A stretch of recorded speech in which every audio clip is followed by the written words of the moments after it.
بسم اللہ الرحمن الرحیم۔ شروع اللہ کے نام سے جو بڑا مہربان اور نہایت رحم کرنے والا ہے۔ دنیا بھر میں شادی کی رسم ہر مذہب میں اچھے اور منفرد طریقے سے منائی جاتی ہے، لیکن کچھ لوگ ایسے بھی ہیں جو اس رسم کو غلط رنگ دے کر اس کو ناپاک بنا دیتے ہیں۔ اسلام میں شادی کو بہت مقدس سمجھا جاتا ہے اور بہت سادگی سے منانے کا حکم ہے۔ اس ویڈیو میں ہم آپ کو بتائیں گے کہ یہودی اپنی شادیوں میں کون سے شرمناک کام کرتے ہیں۔ یہودیوں نے اپنی ہی مقدس کتاب تورات میں بہت سی تبدیلیاں کی جن کا مقصد یہودیوں کو مقدس سرزمین فلسطین میں آباد کرنا تھا۔ یہودی سب کے سامنے اپنے خونی رشتوں سے شادیاں کر لیتے ہیں اور اس کام میں کوئی قباحت محسوس نہیں کرتے۔ موجودہ یہودی مذہب میں اس بات کی اجازت ہے کہ ایک مرد اپنی ماں، بہن، یہاں تک کہ اپنی نانی یا دادی سے بھی شادی کر سکتا ہے۔ اسی طرح ایک عورت کو بھی اجازت ہے کہ وہ اپنے بھائی، اپنے باپ یا اپنے دادا یا نانا کے ساتھ شادی کر سکتی ہے۔ ان کے مذہب میں اس بات کی اجازت ہے کہ کوئی شخص اپنی بھتیجی یا بھانجی سے شادی کر سکتا ہے۔ اگر کسی یہودی عورت کا شوہر فوت ہو جائے تو اس کی شادی اس کے شوہر کے بھائی سے کروا دی جاتی ہے، پھر چاہے اس عورت کی مرضی ہو یا نہ ہو۔ اور حیران کن بات یہ ہے کہ پھر اس شادی سے ہونے والی اولاد کو اس عورت کے پہلے شوہر کا نام دیا جاتا ہے جو فوت ہو چکا تھا۔ یہودیوں میں اس بات کی بالکل بھی اجازت نہیں کہ کسی دوسرے مذہب میں شادی کی جائے۔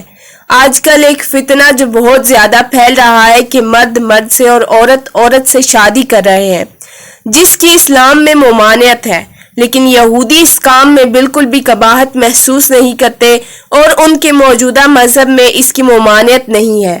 یہودیوں میں یہ رواج ہے کہ ایک مرد جب چاہے عورت کو طلاق دے سکتا ہے اور طلاق کے بعد اس کو گھر سے نکال دیتا ہے اور اس سے اس کے بارے میں کوئی بھی سوال نہیں پوچھ سکتا کہ طلاق کیوں دی۔ طلاق کے بعد یہودی خنزیر، اونٹ کا گوشت نہیں کھاتے، یہاں تک کہ یہ لوگ خود کو مچھلی کھانے سے بھی دور رکھتے ہیں اور صرف وہی چیز کھاتے ہیں جسے چھیلا گیا ہو، اور بڑے بڑے سٹورز پر ایسی چیزیں لیبل لگا کر رکھی جاتی ہیں تاکہ طلاق یافتہ لوگ اسے خرید سکیں۔ یہودی اپنے مذہب کے علاوہ کسی اور کے ساتھ کھانا کھانے کو بھی برا محسوس کرتے ہیں۔ یہودیوں میں یہ روایت ہے کہ کسی کنواری لڑکی کی شادی بدھ کے دن کی جاتی ہے۔ ان کا ماننا ہے کہ اس طرح اس لڑکی کی زندگی میں بہار آ جاتی ہے۔ یہودی اپنی شادی کے دن روزہ رکھتے ہیں اور تب تک کچھ نہیں کھاتے جب تک شادی کی تمام رسومات مکمل نہ ہو جائیں، یہاں تک کہ دلہا دلہن اکٹھے کھانا نہ کھائیں۔ ان کا ماننا ہے کہ اس طرح ان سے بلائیں دور ہو جاتی ہیں۔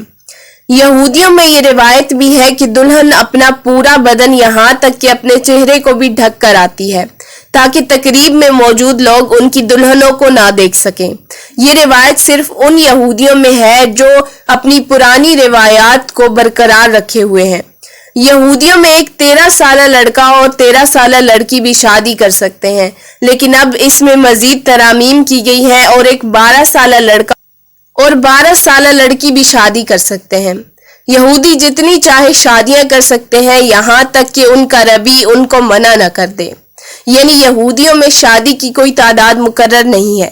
یہودی شادی کے بعد دلہن دلہے کے گرد 7 چکر لگاتی ہے۔ ان کا ماننا ہے کہ اس طرح وہ تمام بری چالوں اور اثرات سے بچ جاتے ہیں، اور یہ بھی مانا جاتا ہے کہ جب تک یہ نیا شادی شدہ جوڑا ایک گلاس اپنے پاؤں سے نہیں توڑتا تو ان کی شادی مکمل نہیں ہوتی۔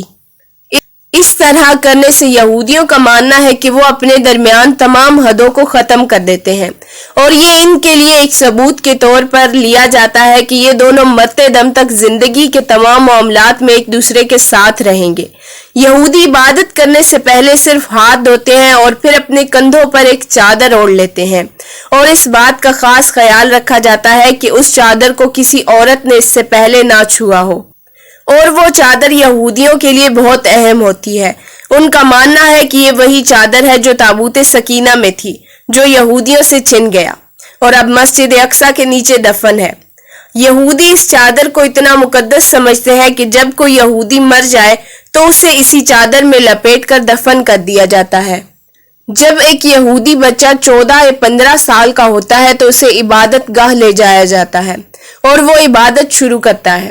یہودی اپنے مسیحا یعنی دجال کے انتظار میں ہے اور اسی لیے وہ رو رو کر دعائیں مانگتے ہیں کہ ان کا مسیحا جلد آ جائے، کیونکہ ان کا خیال ہے کہ دجال کے آنے کے بعد پوری دنیا پر یہودیوں کی حکومت ہوگی۔ یہودیوں میں ایک حیران کن روایت یہ بھی ہے کہ جب کوئی یہودی ربی کسی شخص کو شادی کرنے سے منع کرتا ہے تو وہ ساری زندگی شادی نہیں کر سکتا۔ ناظرین محترم، یہ سب تو تھے یہودیوں کے عقائد، لیکن اس کے برعکس اسلام میں نکاح ایک بہت ہی پاکیزہ رشتہ ہے۔ نکاح سنت ہے، اس کو سادگی کے ساتھ کرنے کا حکم دیا گیا ہے۔ اللہ تبارک و تعالی سے دعا ہے کہ اللہ تبارک و تعالی ہم سب کو اسلام کی تعلیمات پر عمل کرنے کی توفیق عطا فرمائے، آمین ثم آمین۔ اگر آپ کو آج کی ویڈیو پسند آئی ہو تو لائک، شیئر، کمنٹ ضرور کیجیے گا اور چینل کو سبسکرائب کر لیجیے، بیل آئیکن کو پریس کر دیجیے تاکہ ہر آنے والی ویڈیو آپ تک پہنچے۔ جزاک اللہ۔